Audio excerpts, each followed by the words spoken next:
Hello, everyone. Welcome to The Automotive Therapist. I'm your host, Scott Branford, and thank you for joining in. This podcast is designed to listen to your experiences with auto related subjects from driving to owning and beyond. Stick around, The Automotive Therapist is next.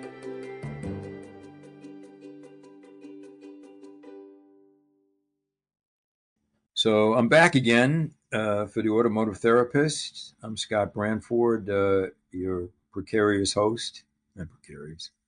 Um, and I wanted to cover something today I thought was pretty interesting. And every time I'm doing this now, it's more about people's interest in certain topics and the way people can relate to certain topics about cars. And as we move forward with our lives and the social statements that cars make and politics and the soup that we stir every day. And of course, we had some big political races here in New York, Virginia, and various places around the country. And of course, they elected a new mayor in New York. This has nothing to do with cars, but I wanted to touch on certain things just to bring it into focus. And it's kind of interesting because of the volatility and the toxic uh, stuff that people go through now. It's really incredible. So the new mayor in New York, some people want to kill him and some people want to embrace him, and you got to expect that stuff.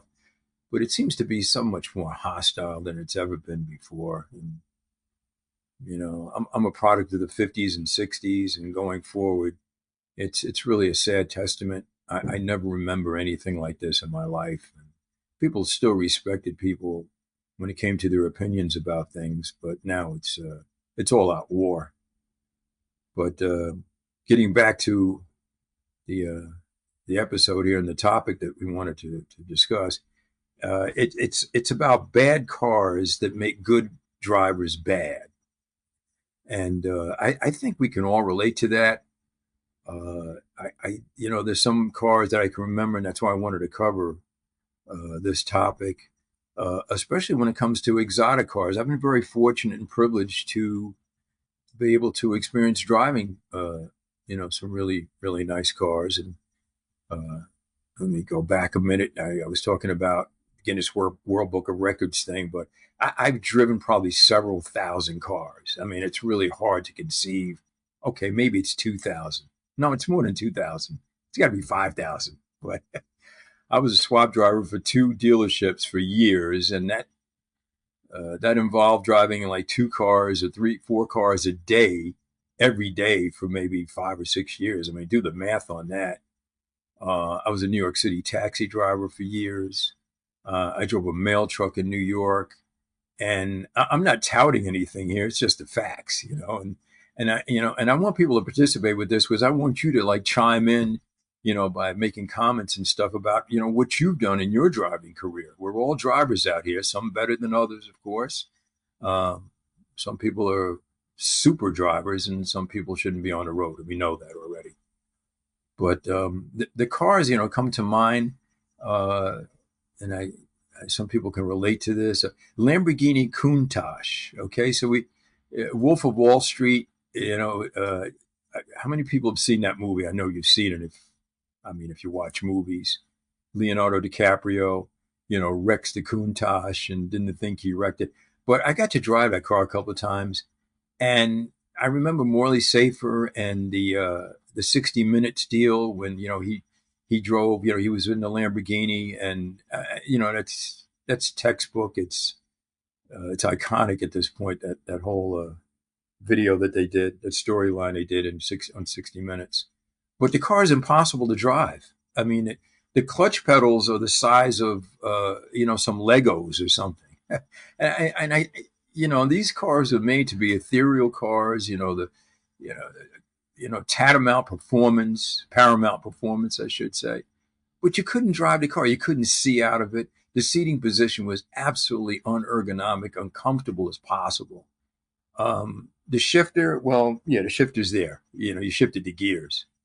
But I remember stepping on the clutch pedal the first time, and it felt like an arrowhead had gone into the ball of my foot. I never felt pain like that from stepping on a clutch. But again, this is a car that was supposed to be an ethereal car that I can tell you from experience, terrible car to drive, awful. And if you're a good driver, it would make you a bad driver just because of the way it was set up. A Lamborghini Diablo, I sold one of those in about 16. It was a 92, I think it was. And that was another car that it was just it was a Countach on steroids. It wasn't that much better. I remember the guy was driving. He came up from South Carolina, and we're on 95 New England Thruway here on the East Coast. And the thing was so loud, I couldn't hear anything. Every surface on the car was hard. It didn't feel like it had any suspension at all. It's like the seat was the suspension that you were sitting in. A radio was useless. You don't even put a radio on when you're on a highway with that thing. I don't know how many RPMs it was turning. But he says to me, I love it. And he's yelling at me. And I yelled back at him. I said, what? He says, yeah, I love the car. I said, okay, can we go back now? I just wanted to get out of it. It was terrible. And there were enthusiasts out there that are going to throw darts at me for this, but it's the truth. It's a true story. Another one that comes to mind, along the lines of, really ethereal cars. And I got to tell you, if you ever had any money to buy this car, the Porsche Carrera GT, and we all know the history of that if you're a car enthusiast. It's got a lot of black eyes and dark history to it. Of course, with Paul Walker dying and one, Jay Leno spinning his at Talladega. It is an absolutely impossible car to drive. I mean, this is a car that, as good as you may be, if you try to drive this car, there's no way that you're going to drive this car well. It's just not meant to be driven well. It came out of the Skunk Works program at Porsche. People know about that. It was an F1 stepchild because they developed that engine for F1 racing, and of course they changed the rules, and Porsche didn't go any further with it, so they stuffed it in a carbon fiber car. It's a big car, by the way. I know people are familiar with it, but I think I may have a copy of a window sticker for one here in my house someplace. My landfill house, by the way. You don't need to know that, but it was like $444,000. And, now I guess they're getting up to about $2 million. I knew two people very intimately. When I say intimately, customers, clients of mine, they couldn't wait to get rid of the cars. And I said, you got to hold on to this car. It's going to be worth money one day. And they sat on trickle charges and they never drove them. Two people I know specifically that had them.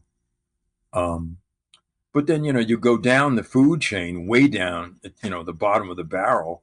And, I had a Chevy Citation. I think it was a 3-speed or a 4-speed manual bench seat Chevy Citation, base model Citation. The clutch was, you do better like working out with a Nautilus machine at a gym rather than trying to push a clutch on that car. It was the most miserable car. It was purely, it was an anvil to drive. It was a file cabinet, strictly utility piece. So, and I'm mentioning these cars, and I do this because this podcast is about people, of course, chiming in and relating their experiences to bad cars when they're good drivers. And the people out here, the modest people that know they're good drivers are good drivers. They know it, and you appreciate that. We've all experienced these people that, think they're great drivers, and obviously they're not. And if you notice, it's always the people that, are modest about their driving that are probably the best drivers. But I'm trying to think about some other cars that I could throw at you in terms of a bad car making, a good driver bad. I had some Chrysler cars like that too. I got to say, I drove a New York City taxi back in the 1980s, late 70s, early 80s, when, the Dodge Aspens and the Plymouth Volaris ruled New York City streets. They were the worst cars ever. We had no air conditioning in these cars. I remember as a kid, I would take a roll of Bounty paper towels and a paper bag and put it on the floor and wipe my face off all day long. It was so hot. There was absolutely no uh, ventilation in the car, and there was no insulation between the firewall and the engine. So it felt like you were sitting right on top of the engine all day long. It was brutal. It was punitive, really was. And, it's, of course, a lot different nowadays with the modern cars. I'm trying to see some other ones that I could cover, but I think everybody gets the gist of what I'm covering here in this particular episode. But anyhow, we want to continue to ask for your support. We're going to be doing some different things on the podcast going forward. And eventually we're going to do some video. Yes, you're going to see my ugly face eventually. My beard and my long hair. I'm still trying to be a rock star, at 70 something years old, but, we all have our dreams, hopes, and aspirations. But, again, continue staying with the podcast. We appreciate it. I want to hear comments, and we want to thank you very much for your support going forward, and be safe out there driving. And we'll talk to you again soon. Thanks for visiting the Automotive Therapist. Take care.